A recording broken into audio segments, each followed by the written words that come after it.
हम इस देश के मालिक है कि नहीं? सुप्रीम कोर्ट का हक नहीं गई, एंथ्रोपोलॉजी का हक नहीं कहा, हिस्ट्री का नहीं बोला, पुरातात्विक विभाग भी बोल रहा है। यहाँ पे उसका आधार है 1973 में गुवाहाटी हाई कोर्ट ने कहा customary law, indigenous people is a customary law, संहिता मत करो क्योंकि आदिवासी क्षेत्र में लॉ का डिसीजन सही नहीं हो रहा। ये एक एक व्यक्ति को मालूम होना चाहिए कि हमारी कास्टमरी लॉ है और ये शेड्यूल एरिया अनुसूचित क्षेत्र में कौन कौन से एक्ट लागू नहीं होते, यदि है तो उसको संशोधन करना पड़ता।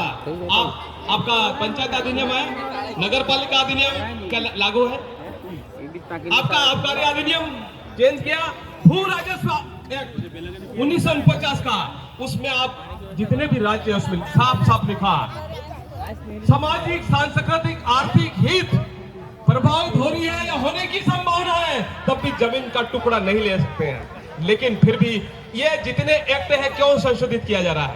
तो यहाँ पे आदिवासी क्षेत्र का प्रोटेक्शन का मूल मकसद था, उसके अपना एरिया था जो 1778 में हिल असेंबली खुटकटी व्यवस्था, ये हमारा क्षेत्र है, ये हमारी समय पूजा शास्त्र में इसमें हम हमारा देवी देवता रहते हैं, इसको प्रोटेक्शन करने का हमारा परंपरा का अधिकार है। तो अंग्रेजों ने माना, 1778 में भी माना। इसके बाद ऐसे करते करते 1873 में इनर लाइन परमिट बनी, इनर लाइन परमिट अभी भी है और 1874 में आपका शेड्यूल डिस्ट्रिक्ट घोषित किया और आपके पास जो है वो हमारे लाखों करोड़ों लोग मरने के बाद मिला, ऐसा नहीं मिला। अभी दादा जो कहा वो फाउंडर आदमी था, अभी उसकी सांस चल रही, लेकिन उसके है कि मैं है आदिवासी हूं, इससे मालिक हूं, मैं बोल के जाऊंगा, मरूंगा, तब भी ऐसे बोल रहे थे। तो क्या गलत बोला? अरे मरेंगे तो सही, लेकिन हमारे बाप दादा मरने के बाद ये एक्ट मिला। लेकिन यहाँ पे मैं संक्षिप्त में ये कहना चाह रहा हूं, समय है नहीं, आपका कास्टमरी लॉ ये मान्य है, इसलिए वो शादी का है या जो भी है उसमें साफ साफ लिखा सभी धर्म के कानून आदिवासी पे लागू नहीं होते।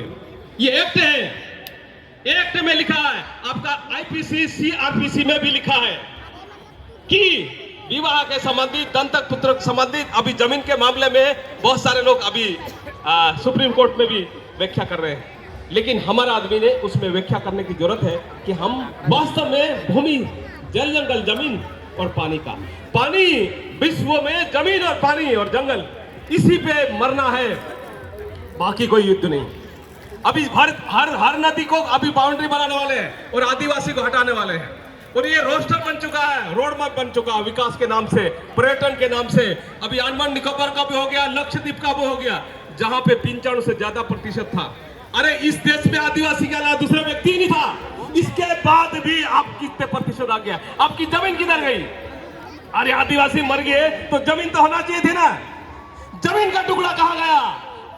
जयपाल मुंडा ने संविधान सभा का I am a hunter, I am a शिकारी, हम कुछ भी नाम रखो, मैं आदिवासी हूं, indigenous people of the India, उसने एक एक शब्द को डिफाइन किया जयपाल मुंडा ने। लेकिन जयपाल मुंडा के बारे में जानते नहीं, वो हॉकी का पहला कप्तान भी था, बिलियर्ड का भी था, एशिया में भी था और अफ्रीका में भी था, और ये जो डर्बी और मोहन बागान और सबका संस्थापक था। आप यहाँ पे ये भी बात है कि हम सब लोग मिलकर हमारे जो देवी स्थल है, यदि वो चले गए, आपको डिफाइन कौन करेगा? आपकी कल्चर नहीं होगी तो डिफाइन क्या करेगा?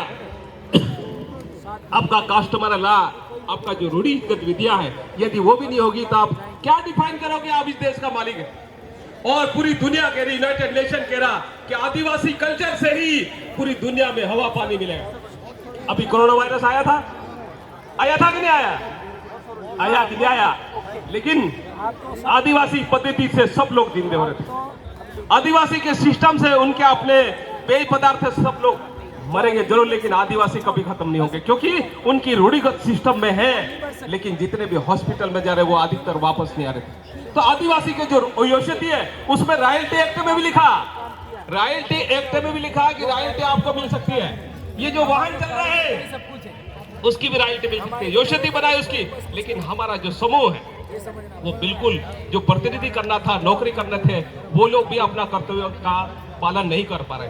अब बात ये हो गई कि बहुत सारे आयोग बने, लेकिन सलाहकार परिषद स्पेशल बनाई कि कोई भी कानून आदिवासी पे लागू नहीं होगा क्योंकि उसकी कस्टमरी लॉ है, और ये तभी लागू हो सकता है जब वहां की सलाहकार परिषद साइन करे। और राष्ट्रीय स्तर पर जब राष्ट्रपति वो सलाहकार परिषद से जानकारी ले, उसमें खाका आयोग ने साफ साफ लिखा कि सलाहकार परिषद निष्क्रिय है, इसलिए दिक्कत आए। सलाहकार परिषद जो खाका आयोग ने रिपोर्ट किया उसमें बहुत सारा उसमें पॉइंट दिया। मैं ज्यादा टाइम नहीं लेता हूं, टाइम बहुत कम दिया, तो मैं आप सबको ये कहना चाहता हूं कि हमारे जो परंपरागत देवी स्थल है वो 27,000 से अधिक ऐसे दूसरे लोग ने ले लिया है, और जो लोग कब्जा कर लिया वो जमीन के भी साथ में ले जा रहे हैं। तो आप आपकी कल्चर, आपके देवी स्थल, आपकी भाषा, आपके सामाजिक, सांस्कृतिक, आर्थिक हित और आपका जो पानी और सब जो कस्टमरी लॉ है, पानी में पेशाब नहीं करना, थूकना नहीं है, हमारे जो सिस्टम है उसको फॉलो नहीं किया तो एक दिन सर्वे करेंगे कंपनी से, आपको खत्म कर देंगे। आपको सबको नमन, जोहार, जय आदिवासी।